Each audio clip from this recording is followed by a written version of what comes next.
Welcome back to 755 is Real, presented by Topps. Check out Topps Project 70, celebrating 70 years of Topps baseball cards. I'm David O'Brien, Braves writer for The Athletic, and this is my modulated radio voice. I'm with my co-host, Eric O'Flaherty, former Braves reliever. What's up, Eric? How you doing, man? I'll get out of that bullshit. Throwing me off. I'm good. I'm good. Got a heat wave coming out here on the West Coast. It's going to be No kidding. 115. No, really? Yeah. It's like 110, 110, 110, 115 the next Dude, 4 you're days. missing Seattle about right now, aren't you? No, Seattle's 102. Wow. I didn't even know it got to 100 in Seattle. It doesn't. Wow. Yeah, it does now, huh? Yeah. Jeez. I'm in Cincinnati. It's actually not bad here. About 70 late last night. Pretty cool. Well, we'll get to the Braves in a little bit, but I had to ask you, man, as unlikely as Ronald Acuna Jr. as a leadoff guy, how about Kyle Schwarber as a leadoff guy and what he is doing? Same with Acuna, man. I don't know, for whatever reason, it just clicks. Yeah. Yeah, it's got to be right something last about resort or whatever. You do it, and suddenly a guy, you catch lightning in a bottle. And I mean, Kyle Schwarber, he might be one of the last 10 guys I'd say to lead off. Ever. He can run, though. He looks thick, but he can run right. still. He's not slow. That dude could have been a fullback, man. Yeah, he can run. Well, here's what he's done. Schwarber only hit 188 with 11 homers and a 701 OPS last season with the Cubs. Struck out 66 times, 224 bats, right? Bad year. They let him go via free agency. He signs late with the National. It was pretty late, wasn't it, with the Nats, if I remember correctly, because he was out there for a while. Anyway, he signed 1 year deal with the Nats for $10 million. Braves, anybody else could have had it. He told their GM, Mike Rizzo, I'm going to give you everything I've got. I'm going to invest myself into winning. All right. A lot of guys say that kind of thing when they sign. But yeah, cool. Not quite halfway through the season. The dude is absolutely raking with the Cubs. He's the hottest hitter in baseball the last couple of weeks. But the surprising thing is this move to leadoff, which came a couple of weeks ago. He did it a couple of times. Then they popped him out of there for a game or two. And then they moved him back in it. And since they moved him back into it, he and the Nats, or he's raking for the Nats. I said for the Cubs. He and the Nats have been on fire. And really, they've won 10 out of 11 games, and it coincides. I'm not saying it's entirely because of him, but it coincides with his full-time move to the leadoff spot. And he is more than making up for the sluggish start of Juan Soto, I tell you that. He's joined Acuna, I think, is the most dangerous leadoff hitters in the game right now. And both of them are similarly unlikely, except Schwarber doesn't run like Acuna does. Not like Acuna. Run. He can He's run, not but he slow. doesn't. He doesn't steal bases, though, at all. He's got 4 stolen bases in 8 attempts over the past 3 seasons combined. So just to give you some context on that. But here's what he's listed at 6 foot and 230. He hit, for the year, he's only hitting 245. In today's game, that's not a big deal. 330 OPS or OBP for the season. But he's got 21 home runs, 544 slug, and an 874 OPS. All right, good, real good. But then just listen to these totals in his 13 games from the leadoff spot.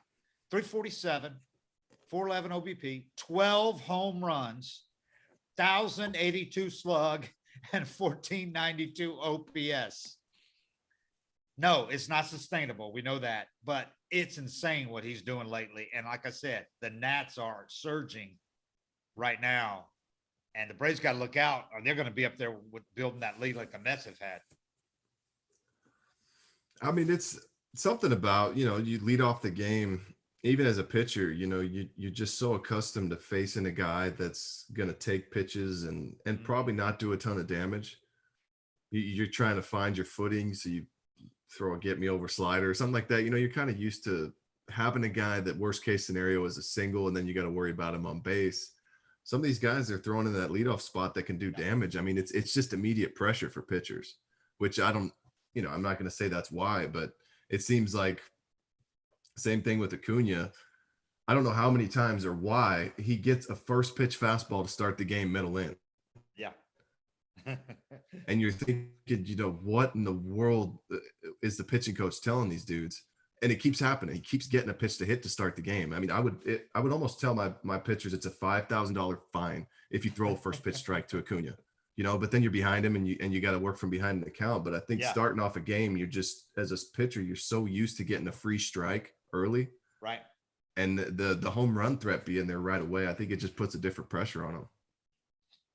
Yeah, I mean, the classic leadoff guy's going to go up there, battle, get a slap a single or whatever. Like you Get it said, started. everybody kind of eases into the game. The pitcher, the hitter. There's no easing into it. and Acuna goes up there beginning at home with that music that he plays, that walk-up music, and it's like a warning to everybody, like at a theater when the lights go, Yep. curtains getting ready to go up. It's like a warning. That music at home, you better find your seats because Acuna is going to be hacking from get-go. Yep. But so the Nats have won 10 of 11. Since Schwarber moved permanently to the leadoff spot, I assume it's permanent. He's been at 11 straight games. In those 11 straight games, the dude is 16 for 43, 372 average. 11 of the 16 hits have been home runs. And you don't do that in a high school game, a little league game. The big dude, Kelly Leak, doesn't do that in the little league game. Yeah, I mean, I don't really have any insight into that one. You know what I mean? It's just one of those things that it's cool to talk about, but it doesn't make sense. No, 11 homers, 22 ribbies, 1568 OPS in an 11-game span from the leadoff spot. I mean, that surge for him started with a 2-homer, 4 RBI game, and then last night another two homer, 4 RBI game in the Nats 7-3 win against the Marlins. So it's going to be interesting to see how long it can keep it up. It's obviously not going to last forever, but they're riding him right now. And here's the scary thing for the rest of the division. The Nats during this 10-1 surge, the pitchers have a 2.84 ERA, 86 strikeouts, 24 walks, 95 innings. Max Scherzer, got a lot of Scherzer.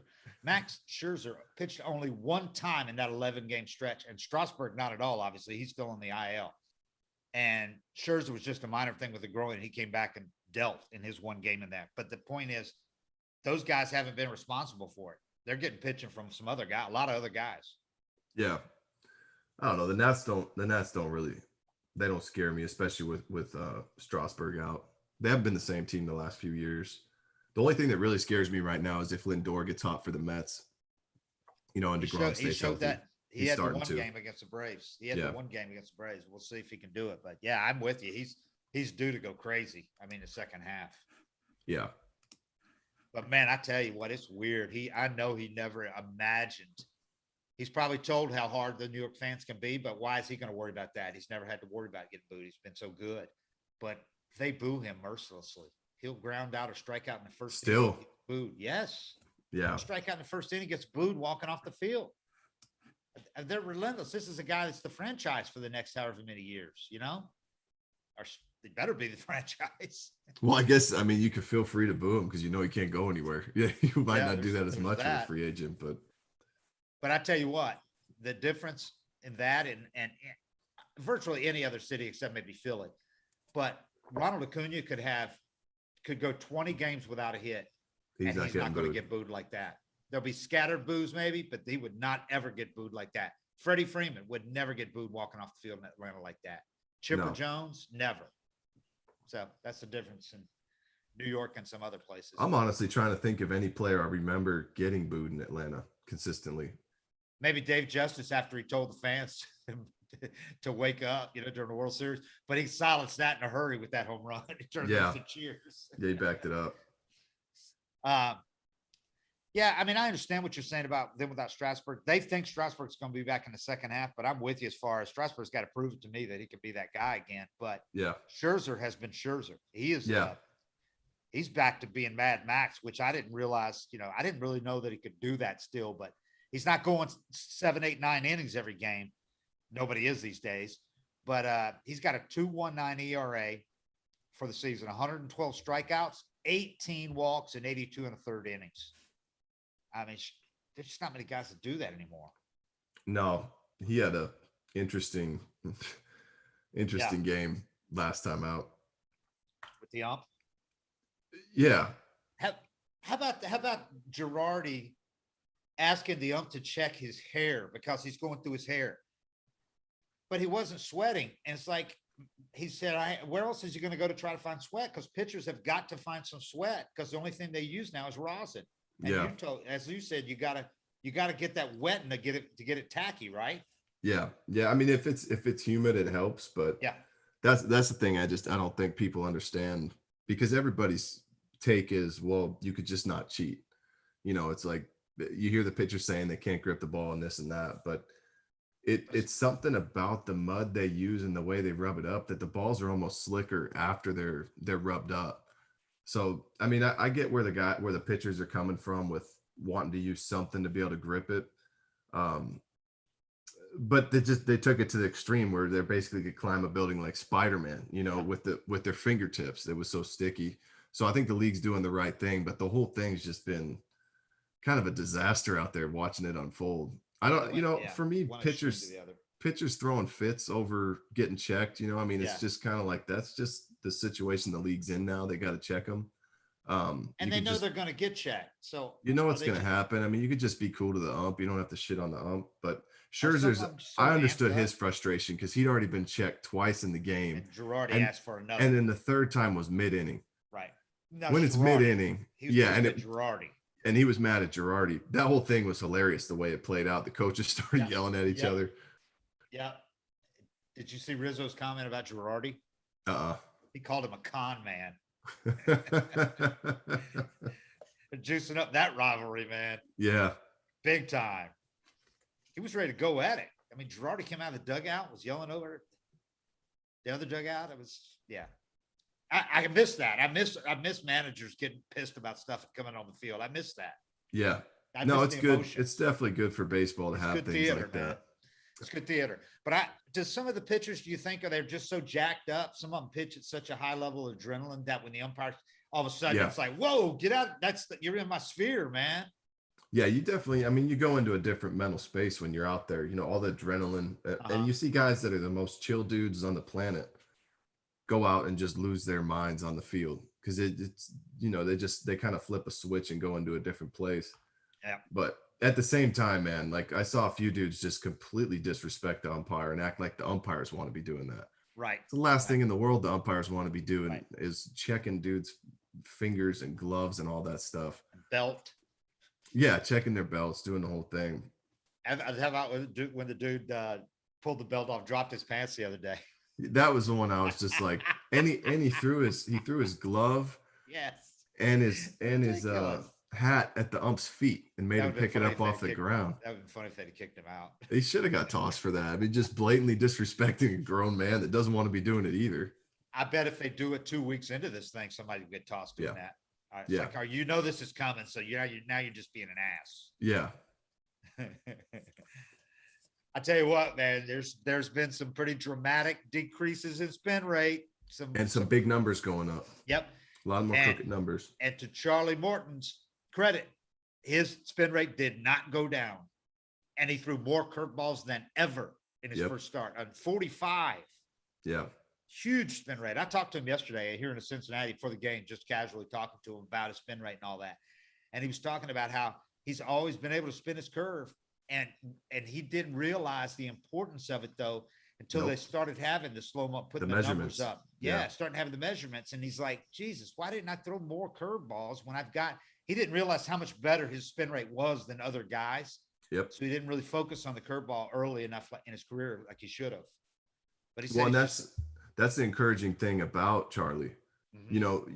You lose your arm strength, you lose your athleticism, but if you've got that feel for how to spin a ball, that's something you never really lose.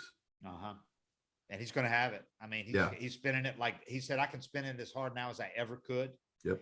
And I asked him, I said, do you have like huge fingers or something, long fingers? And no, he's for a guy, 6'4", he's got like normal size hands. He showed me and everything. It's just something he could do.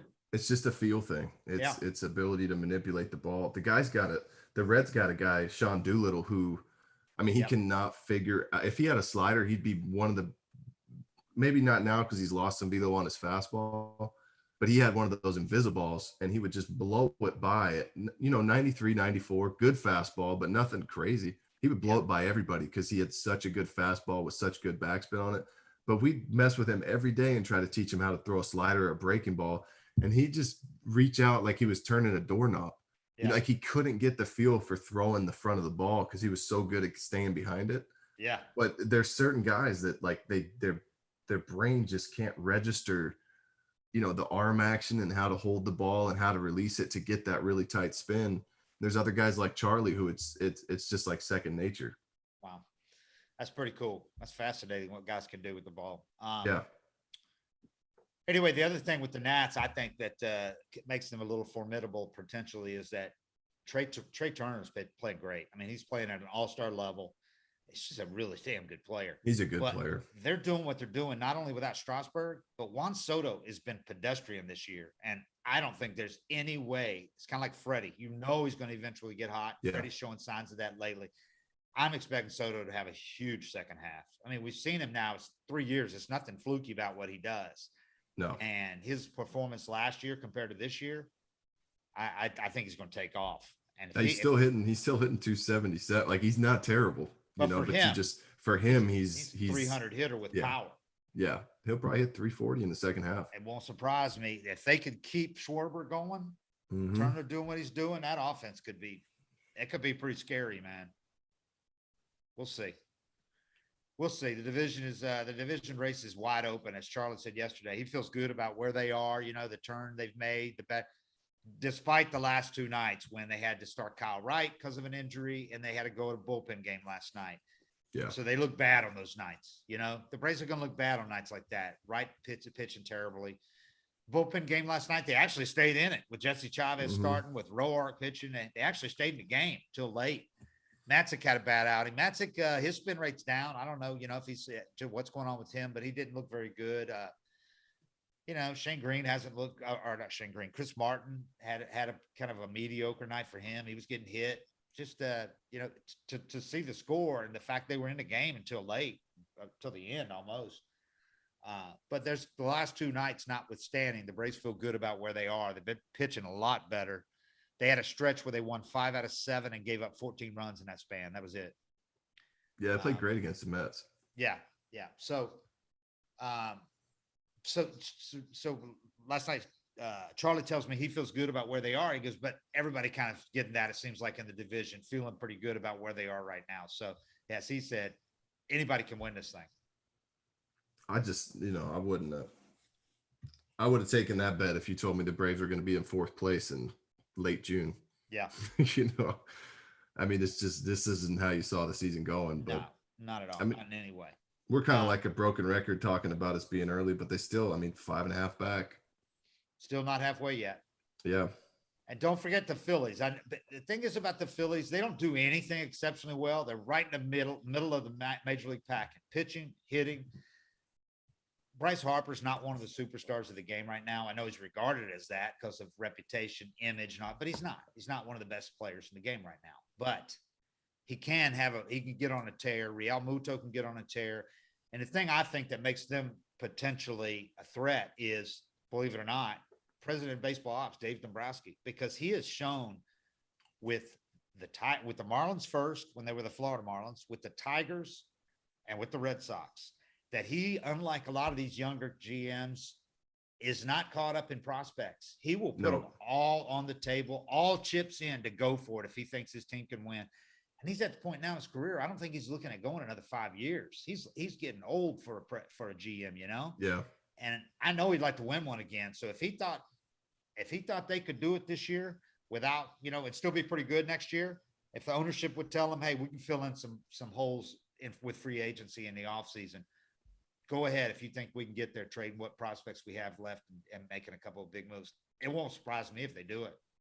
Well, if you're willing to do it too, you don't have nearly as much competition as you did in the past. Yeah, for those guys in trade. Nobody's willing to give up prospects.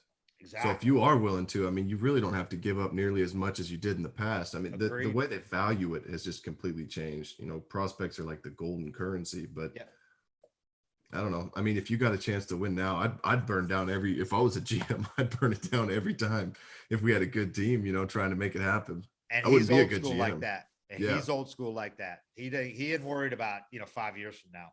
No.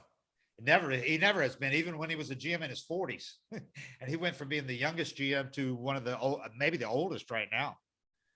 And he hasn't changed who he is. So we'll see. We'll see what as the deadline gets near. It's going to be interesting to see a lot of things as the deadline gets near, and most notably the Braves, because that's the team we're most concerned about. It. I think they can do it, but I think they got to make a couple moves. I just don't think they can do it with the team they have right now and rely on getting Inoa, Soroka, Darno. I think will be back. He's the most reliable of the ones, but I don't, you can't count on the pitchers coming back after all that downtime and being effective down the stretch. No, I mean, I think I feel pretty good about Inoa coming back because he didn't really have a baseball related injury. I mean, you hit your hand on something. Right. He might be a little rusty when he comes back, but I mean, that was a big blow that we don't talk about enough, losing him, because, losing Soroka. Pitcher. Yeah, he was. When he got hurt, he was the best pitcher. Yeah. So, I mean, that hurts pretty bad, but overall, I mean, if this team's playing like they're capable of, they're probably in first place right now. Just doing the things they're supposed to do. If they're playing like they're capable, even with Ozuna out, they're still capable of being in first place right now. If they're doing what they're capable of doing. If Freddie's playing like he normally does, if Dansby's having the kind of season that he had last year, if he'd have kept building on that one, if Kyle Wright had built on last season, and Bryce Wilson, he hasn't had many opportunities. That's the other thing I was going to ask you about before we get to these. I got a couple of subjects here I wanted to ask you about, but John Smoltz said something this morning with D-Row on MLB Network that I thought was really good. And I know he's going to sound like an old man from the porch or whatever, but so Smoltz said he came along, Glav came along at a time when they were lucky in that they came along with teams that weren't contending for first place. Those teams were willing to stick a young kid in the back of the rotation.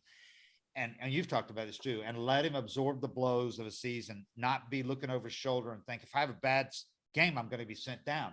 They let those guys pitch with 5, 6, 7 ERAs for sustained stretches and work through it all. We're not getting that with the Braves or most any team right now that's in a spot to contend, jerks these guys around because they're not willing to ride it with these guys. They look at, if you don't do it, you're going back down. Somebody else is going to come back up. And they work the hell out of that shuttle between AAA and the Braves and the majors. The Braves can do it because their AAA team's right there, so they even easier for them to do it. Yep. They do it all the time, even during COVID. They can do this stuff. But what do you think about what Smoltz said about a guy like Kyle Wright, for instance? Right now, Kyle Wright looks lost, man. And Smoltz was insinuating that a lot of it is how he's been used, back and forth. It's really hard. It's really hard. I mean, that pressure of, if I don't perform, you see it in bad bullpens. Yeah. Just to kind of like associate it with, like, my perspective, you see it in bad bullpens when you have a bad game as a reliever. The managers that take a reliever that he's hot and then he blows a game in the 8th and then he doesn't pitch for a week. All of a sudden there's this extra pressure. If I fail, I'm losing my job. And the managers that are bad at running bullpens, they give up on their guys too quick. And then everybody's just in this conga line. You just go to the back of it every time you struggle. It's kind of the same thing for starters. If you come up and you struggle and you're going back to AAA, all these guys want to do is be in the big leagues. Yeah. That's all anyone wants to do is be in the big leagues. And so, pitching well is great, but staying in the big leagues is the ultimate goal and building a career out of it. And so you're looking at this whole career. You're not just looking at today's game. And you give up 2 in the first, you're like, shit, I'm back on the bus tomorrow. So it's added pressure and it's a distraction, but it's tough. I mean, that's what I thought with Tukey too, is that, if he could have just been, or look at the Marlins, look at what they're doing. They're not in a position where they're trying to win anything. So they can give all these young starters start after start after start. They hit a couple bumps in the road. They get another start to figure it out and clean it up instead of going down to AAA and cleaning it up. And you make your corrections, but you still come up and you don't know if those corrections play in the big leagues. Right. So you're still doubting yourself. You're still kind of starting right back where you left Yeah. off. I think with him, I see him and it's like it's mental. Yeah. No doubt. You know, he throws a bastard slider. The dude takes a terrible swing on it. I mean, he shows a good fastball, he locates, and then he hangs one and it gets crushed. And then from there, it all just kind of spirals. And Yeah. you can tell it's like when he pitches, it feels like Game 7 of the World Series every time.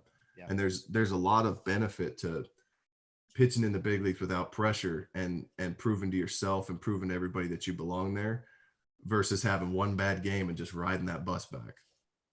And to add to that, not only do they go back down and have to pitch well to come For a back month. up, but yeah, they have to hit, the timing has to be fortunate in that it's when somebody gets hurt with the big league team or they want to move a guy back for a day or two, it's whoever's in line at the AAA team to start that day. So you might be Yep. pitching much better than everybody else down there, but if you just pitched 2 days earlier, Yep. It's not your turn.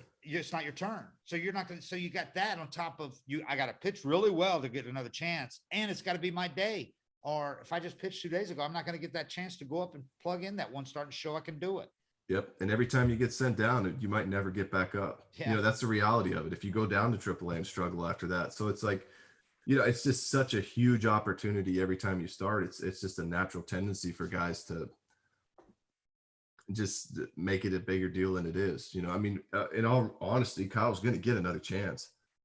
Each time he comes up, it seems like he's going to get another chance, but you never know which one's going to be your last. Yeah. And then and guys like that, I mean, it's a catch-22 because you want to keep guys you think can become really good pitchers. But at the same time, you keep them too long and they lose all trade value. So then you trade them. Get nothing and they turn into Charlie Morton. And then they develop when they go elsewhere, because they get a chance. They go to a bad team or they just or they finally put it together and go on a sustained run for 3 or 4 starts and cement a spot in a rotation. So is it going to shock me if Kyle Wright gets traded, they get almost nothing back in return and he goes somewhere else and becomes a much better pitcher? No, it's not going to shock me at all. No. And that would be the hardest part about being a GM too. Yeah. Is you can watch Kyle Wright pitch and you can say there's no reason this dude shouldn't be a number 2 or 3 starter right now with the stuff he has. Right. And if I give up on it, you can sit there and think like it's just not going to work out here because he's already got that cloud over him. Yeah. Every time he comes up, he's already got that cloud. Everybody's got their expectations. As soon as he struggles, it's here we go again. Everybody wants to give up on him. And you can see that as a GM too, but then you trade him and he gets that fresh start and you look like an idiot. So then the worst thing is it's like, I don't know what's worse, to trade a guy like Adam Wainwright, who's a top prospect who never really got a shot with the Braves because they were going for it and they traded. I think that's worse. Got JD Drew. He goes somewhere and haunts you for over a decade, right? But at least you did not. If you trade a Kyle Wright, if you're trading him, his trade value is way down. He has struggled here, and then if he goes somewhere else, not only did you trade him and get nothing in return, he goes somewhere else and he gets good. And then your coaches and your development staff look like they don't know what they're doing either. Yeah. So, I mean, it's like, that's why I think we've talked about this the last 3 years, the last 2 years, we talked about, you got to decide you're inside the organization. Your guys watch these guys every day in the minor leagues. You've got 8 pitching prospects. You've got to decide which of the 5 or 6 that we must keep. Yep. And which are the 2 that we're willing to trade. And you can't wait till they either fall on their face or get hurt to try to trade them, or they start to lose trade value, period. You just can't. That's what you get paid to do. Yeah. And you can't hold on to all the prospects. You got to take a risk. Like you said, you've got to take a risk. And some of these guys might come back to haunt you, but it's better than losing like Gohara when you could have traded him and he ends up leaving the game, hurt and all that later. There was a point where you could have got a lot for him in return. You could have got a lot for Kyle Wright. A couple years ago. And that's Tukey. It's the same thing with Tukey. Yeah, like I could see it in Kyle's eyes after he gave up a couple early. You could see it on his face that he was defeated already. And you still got, you could still turn it into a good start, but he's so used to he's getting used to the struggle now. And his comments after the game sounded like that too. They were almost like, I had nothing from the get-go. I had no fastball command. My slider flattened out. That's just nothing. It wasn't good. It was like, that's not what he used to sound like. He used to be energetic even afterwards. Like he was angry at himself and he did not doubt himself at all, even if he just sucked. And I also heard it in his comments when they called him up before the start. He was talking about how much fun he had enjoying his time in AAA with a good group of guys and all that down there. I'm like, before they would have only talked about how bad they wanted to get back here. He was talking about having fun down there. I mean, like that was something to aim for, you know?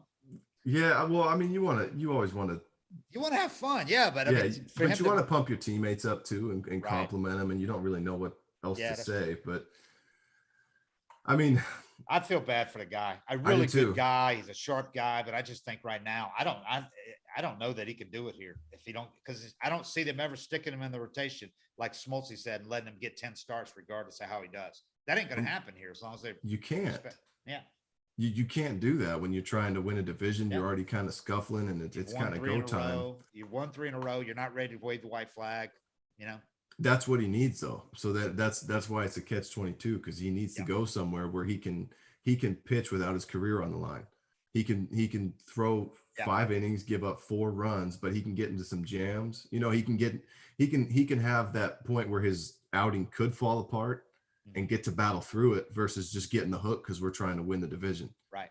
You know, he can get to go through those struggles, and that's where you get your confidence is when you, like, if you watch Chavez has nothing to lose. Yeah. He's been through it all. He's been released. He's been the mop up dude. Like, he's been through everything you can go through in the game. He gets runners on second and third, 1 out yesterday. I'm pretty sure it was. Yeah. I think it was second and third, 1 out, and punches out the next 2 dudes. And because he's been through it so many times, he can have that. Well, if I get released again, I'll just keep chucking again. You know, he knows that there's going to be another opportunity. And if there's not, whatever, it's been a good ride. Yeah. But you can't have that perspective when you're a young guy and you're trying to build it. You know, I mean, and they won't let you ride through that game because they can't even sacrifice one game. You know, they don't. Nope. They're not willing to do that unless somebody hits a grand slam and it's 6-0 in the 7th inning. And you're like, okay. All right, moving on. Speaking of Kyle Schwarber, his previous team, the Cubs. What about your boy Dirty C, Craig Kimbrell? Dirty Craig had no clue. He's having the bounce back season that a lot of us, you not included, but I was one of them, wondered if he still had in him in his past 30. Last night was classic Kimbrell. This whole year has been classic Kimbrell, but classic in all respects last night, in that he comes in after starter Zach Davies and 2 relievers that got through 8 innings, no hits allowed. Craig comes in, finishes off the 7th major league no-hitter of the season. That doesn't even include Bumgarner's 7-inning no-hitter against the Braves, which is an official no-hitter. But Kimbrell had no idea that the Cubs had not allowed a hit. And so his teammates pour out there to celebrate, and he's like, what the hell, man? I saw him roughing him up and shaking him around, you know, like then he started smiling and getting it. But the last pitch of the game, he kind of just acted like, you know, this is just what I do. Another save. He got his 3 punches, so he was happy. That probably didn't surprise you though, right? Not a bit. Not one bit. That's kind of Craig Kimbrell right there, isn't it? That's Craig in a nutshell. But that's part of why he's so good. Yeah. Because he is just focused on doing his job, and he's oblivious to all that around him. It's a blessing. You got any stories of him like that? Situations where he just, for good or bad, just it wasn't. I guess it would always be good. He just enters a game. I just think of him getting in a game either in a bad situation. Usually, he was starting the inning clean, but they would load the bases against him with none or 1 outs, and he's still pitching the same way as ever. It's like he can get out of this. Oh, no, you're not worried at all when he does that. Smoltzy could get out of that when he was a closer, and Craig Kimbrell could get out of that. And I haven't covered anybody else that could do that on a regular basis. Well, he's got balls. He's got balls. He doesn't feel the pressure. He always believes in himself. And that's, you know, that goes back to the mindset I'm talking about. But I mean, I just remember this is when we coined the phrase Craig versus Kimbrell.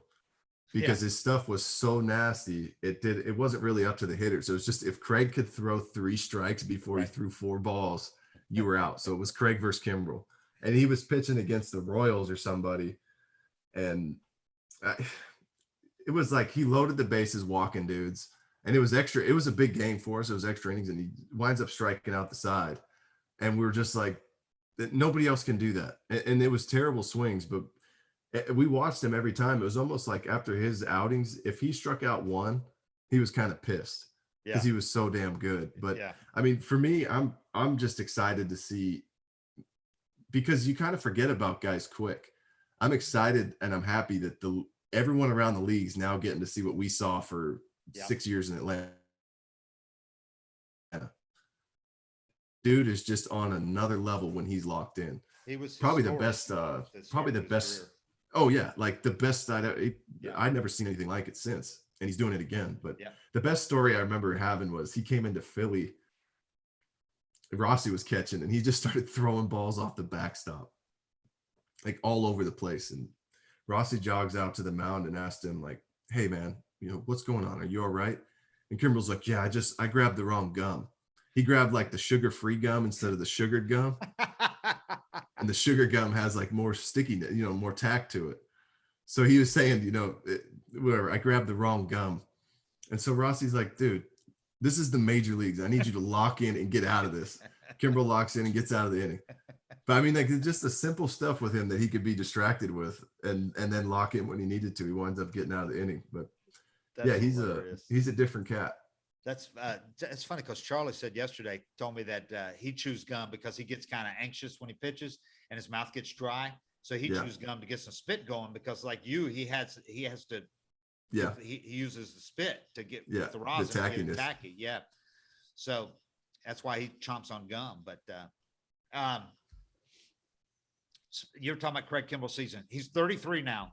He was coming off. I mean, he was bad the last 2 years, and I thought he was pretty much done. He's coming off back-to-back career worst years. I know he had all kinds of stuff going on at home. That's kind of. I think he had a lot going on at home. Yeah, 6.0 ERA in 41 appearances over those 2-year span, including the shortened season last year. 15 saves, 58 strikeouts, but he had 24 walks and 11 home runs allowed in 36 innings over those 2 years combined, right? So now look at this year, 33 years old.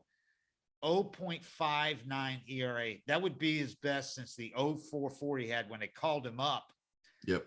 For 21 appearances in 2010. Right. When he wasn't. It was like 21 appearances, 40 walks, and 50 strikeouts. He had some crazy numbers that first year. Ridiculous. Yeah. It wasn't even the closer until the end when Wags got hurt. But that would be his best ERA since then. It would be even better than the one. He had the jaw-dropping 1.01 ERA with your Braves in 2012 with Ventrell, with you and Johnny Venters killing teams at the back of games. That year, this would be even better than that at the current pace, obviously. Yeah. He's got he's converted 20 of 22 saves, has 52 strikeouts, 10 walks, 1 home run allowed in 30 and a third innings. Eric, he's given up 10 hits and 2 earned runs all season. We're almost at the halfway point.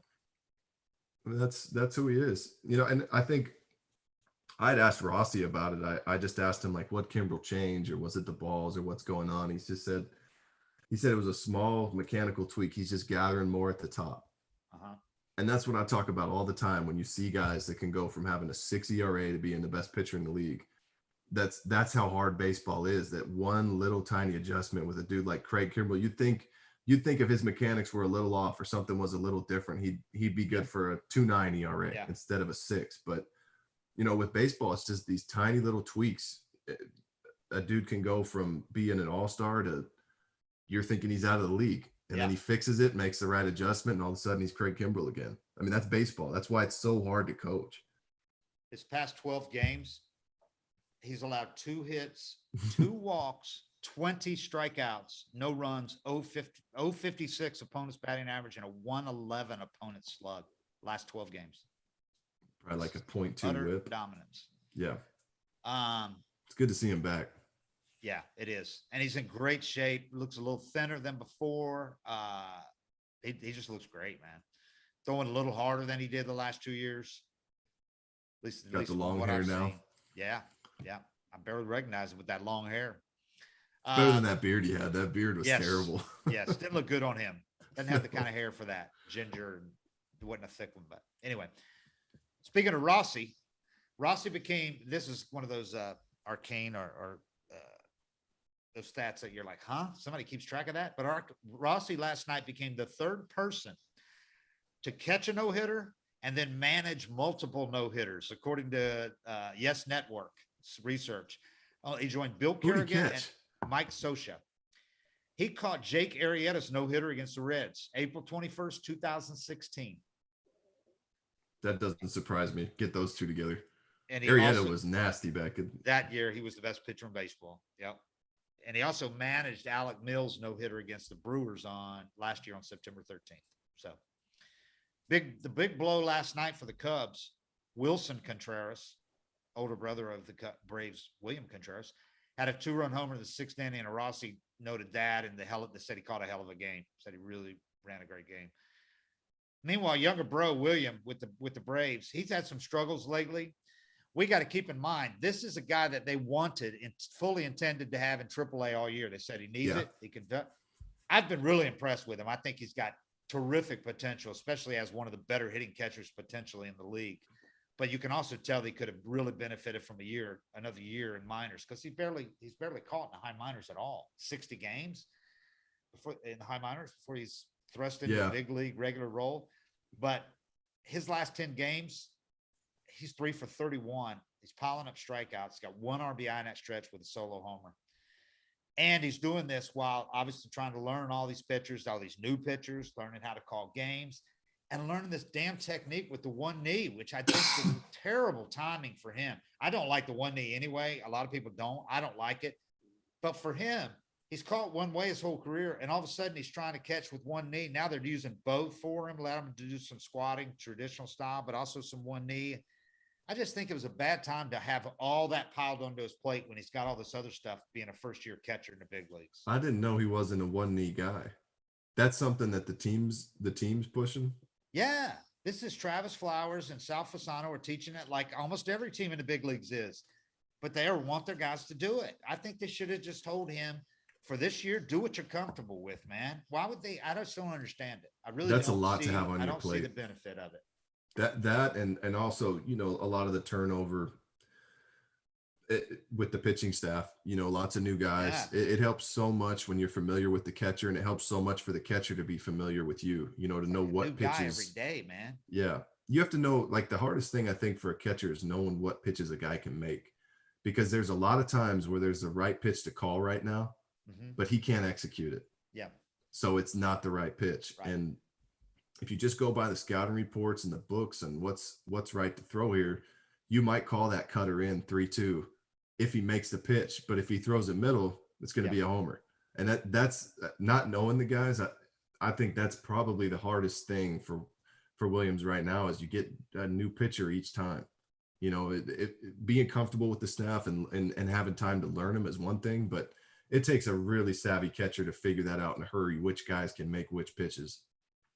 And then he's trying to do one knee on top of that. I didn't know that he didn't come up doing that. I thought that was something he was brought up doing. No. And it's one thing, you know, when they bring up a minor league guy that he's caught in the minors, he's caught a lot of these guys in the minors, but they're bringing in all these dude relievers, and guys like last night, Jesse Chavez starts the game. Yeah. Roark comes in. He's never caught these guys, you know, it's a whole different guy. And the first time he's caught him is in the game. So that's the worst, because the catcher's almost looking at you like, yeah, what do you want to throw? Here? And if you got young guys, they're like, I don't know what I want to throw here. Right. You're kind of supposed to guide me through this. And then you got both guys guessing. That's why I think, as good as Contreras has been, and I think I'm more encouraged now about him than I've ever been for the long term. I think he and Langoliers, I think it'll be interesting to see those two battle for the lead job, whichever the way they decide to go. But those two could be really good together for a year or two, you know, before they do go with one up. But anyway, we'll see. But I think Darno, if he can come back in late August, could really be a boon for the Braves down the stretch. Not only does he know all these pitchers and is more confident calling games, but his bat, we got to remember how steady his bat is. I know he started slow this year, but it was barely into the season before he always hits. He won a Silver Slugger Award last year over Real Muto and everybody else in the National League, best hitting catcher in the league. So to add that bat and that experience behind the plate, if he's ready in late August, which I think he will be, that could be huge. So nobody's ever questioned his bat. Right. It's always just been staying healthy. Yeah. All right. Here's the last thing I wanted to ask you about. Speaking of, you brought up Chavez. The Braves added a couple of a couple of veteran, well-traveled relievers on Thursday. They had to add both of them to the 40-man to begin with, and they brought them both up. And Jesse Chavez started the game last night as the opener. Went 2 1/3 innings. Tanner Roark got in the game. Chavez is 37 now. He was your teammate in 2010 No. the Braves, before the Braves traded him to KC. And before I read his comments last night, post game, about you and the rest of those guys on that team, I want to ask you what you recall about the then 26-year-old Chavez, who had a 5.89 ERA in 28 appearances for you guys that year before you traded him to KC. I mean, he had good stuff. He didn't have that cutter though. Right. You know, I mean, and he was another guy who was in that role of just bouncing up and down. For him, his big break was when he went to Oakland, and they had him kind of go long a lot, and then they let him start. I mean, he never got that opportunity to start, and he turned his whole career into a good damn career. You know, I mean, he could have been easily out of the game in a year or two doing what he was doing for us, but he always had a rubber arm and he had balls. Yeah. You know, he was one of those guys that no situation really phased him. So he was the perfect guy to handle that up and down, you know, the bouncing around type of thing. It never seemed to really get in his face. And I mean, he had a 96-mile-an-hour fastball. I saw him when I was in Double-A, and he was throwing 99 in Frisco. And I was like, who is this dude? We looked him up. We thought he was probably a first rounder. He was like a 44th round pick. Skinny, you know, doesn't lift, doesn't do anything, just knows how to leverage well. He's always been kind of just a freak of nature. I'm not surprised he's still pitching, but he's been doing it a long time. He's up on that team in 2010. You had some guys there. You had Billy Wagner, Saito, Moilo, Johnny V. You in the rotation, you had Huddy, D'Lo, Med, Hansen, Jurgens. We had Proctor and Farnsworth down there for some muscle too. Yes, you had Proctor. Yeah. So last night he's the opener. He pitches the opener for the Braves. They bring him up. He goes 2 1/3 innings, 2 hits, 2 runs, 1 walk, 3 strikeouts. He looked like he could help this team over the course of the rest of the year. He's a valuable guy to have. Yeah. Need a guy like that. And here's what he said afterwards. Tuiasa Sopo had told him the night before, thought he was going to get in the doubleheader, and he didn't get in. And Tuiasa Sopo told him afterwards, "You're coming up. You're going to the big leagues." And he comes back in Cincinnati, where he was when the Braves traded him to the Royals all those years ago. Bowman and I were talking about that. We remember clearly the day that he got traded. It was the day that Prado got hurt. Yep. Same day Prado got hurt sliding.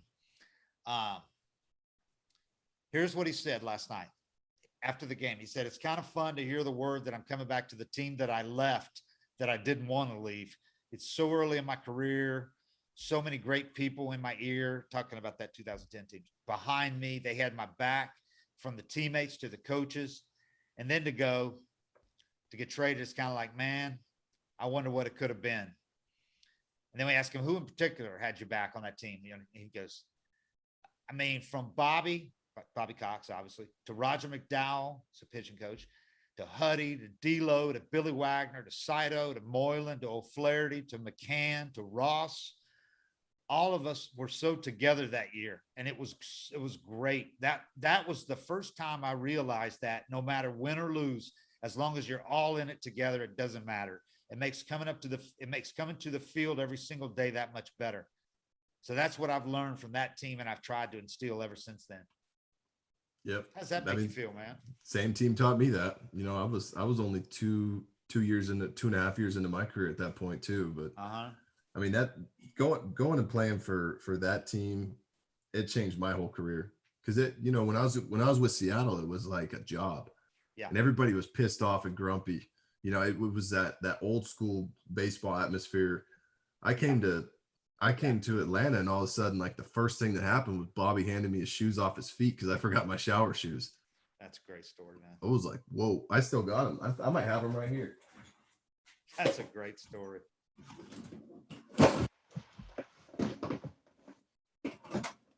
Yeah, I still got them right here. See those? Wow. Look how beat up they are. I wore them almost my whole career. Wow. Came right off of Bobby's. Look how gross they are. But I mean, that's kind of what kicked it off. Could talk. Yeah. But he handed me his shoes right off his feet, and I went to that group of dudes. B-Max coming up to me and talking to me like a peer instead of some bitch ass rookie Yeah. that he doesn't have time for. That whole group, though, I mean, it's incredible what a veteran, the confidence a veteran can give a young guy. Just talking to him and telling him like you're good enough to be here, and helping them believe in themselves. I went from having no confidence in Seattle and just coming over and getting a couple quick tips from BMAC and guys having my back. All of a sudden it was like, shit, my whole career just took off just from being with the right group of guys. That's I said, so I asked him, I said, what is it like? Because all the guys you just mentioned, you're the only one still pitching, still playing. I said, what's it like being the only one from that group that's still in the game? And Tui's his manager. Tui's his manager. Tui's 3-4 years younger than him. He's managing him. Yeah. He said, it's pretty cool. Now I get to play with Freddie. I know he came up at the end of that year, 2010. I get to put the uniform on with him now, but those other guys were at the middle to the end of their careers. So it was great.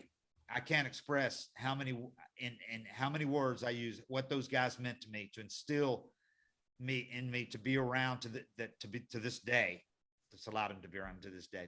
Said, I don't think without that leadership that I was around early in my career as being so much of a hothead space cadet back then, that it kind of helped me harness it and learn each and every day, which is what they were about.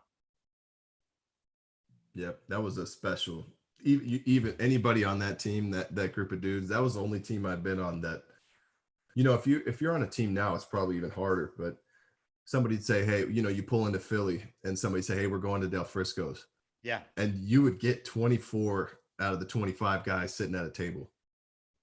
That was the only team I've been on like that. I think, if we didn't have Billy and Chipper get hurt in the playoffs, we'd probably go pretty deep that year too. No doubt. Yeah, I thought the team was going to go. That he lost it to San Francisco, right? First round. Yep. After Wags got hurt. Wags was out. Chipper was out. Troy Gloss was playing third base. Chipper got it. Yep. Prado was hurt too, I think. We were banged up and still gave the Giants a run for their money. They won the whole thing. I always look back at that like, man, what would have happened if we were healthy? Just asked Chavez about the talent that's here on this team, the young talent and all that. He said, oh, it's impressive to watching it from down there, meaning at AAA, seeing the possibilities of what guys are going to be able to do for the long run here and not just the short term. He said, it's going to be a blessing to see. You guys have seen it for a few years now, talking about the reporters. He goes, once you see it all come together, it's going to be beautiful. And he said he tries to do the same things that those guys did on that. You guys did in 2010 with him. He tries to do nowadays with young guys, that he tries to impart, pass it forward like the guys did to him back then. Pretty cool. Keeps on going. Yeah, you don't want that to die. That's kind of the stuff that, you're hearing a guy testify that it changed his whole career being around guys like Billy Wagner and stuff. And I think that's one of the things that Kelly was talking about it too, but that's tough that so many teams are just letting a guy like, that's still got something left to contribute that could be on your bench, like Sandoval, passing up a guy like Sandoval. Where would the team be without him? Right. I think so many teams are missing that angle of building a culture, building a winning culture, and just focusing on the metrics that, I almost think there's going to be an angle there soon. That could be the new Moneyball, is actually understanding a clubhouse. Yeah. And he talked about how being able to go back to the Braves, he's been able to go back to a couple of teams that he's been with, a few teams, I think. And he said he hopes that that's kind of a testament to how he's matured and developed as a player, and what he's willing to, help young guys and all that teams want him around, Yep. So, if you're a dickhead, man, as soon as you struggle, you're out of the game. Yeah. He's out of the game 3 or 4 years ago. Yep. That was probably, for me, that was the best feeling for me, was I knew how good I had to have been for how bad the Braves let me suck. Yeah. I mean, they let me be terrible for 2 years to try to figure it out and get back on track. And I was like, I must have been pretty good in the clubhouse, pretty good with the guys, and I must have been pretty damn good at pitching before to get this opportunity. I mean, it's kind of like that's the way you get paid back for being a good dude in the clubhouse. All right. Well, Braves got 3 more games here in Cincinnati, 3 more chances, and they got their good pitchers lined up. Although they are going to give Charlie Morton an extra day. He's not going to go Sunday. That didn't surprise me. Those last 2 starts were his longest of the year. I think his longest in a couple of years, 117, 100.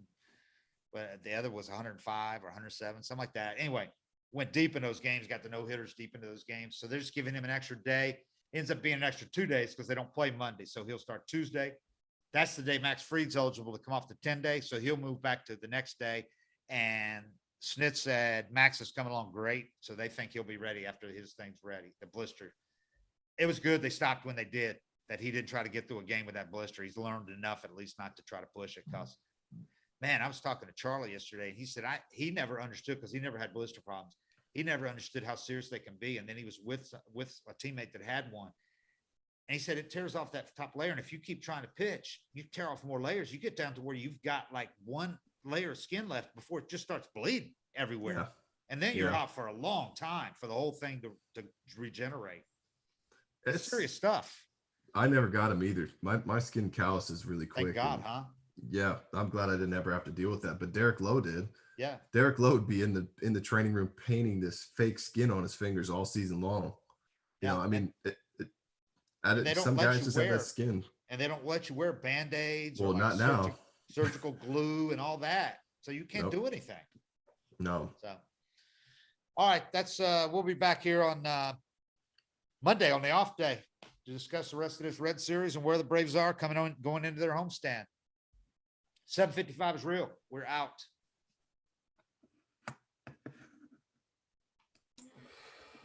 Good stuff.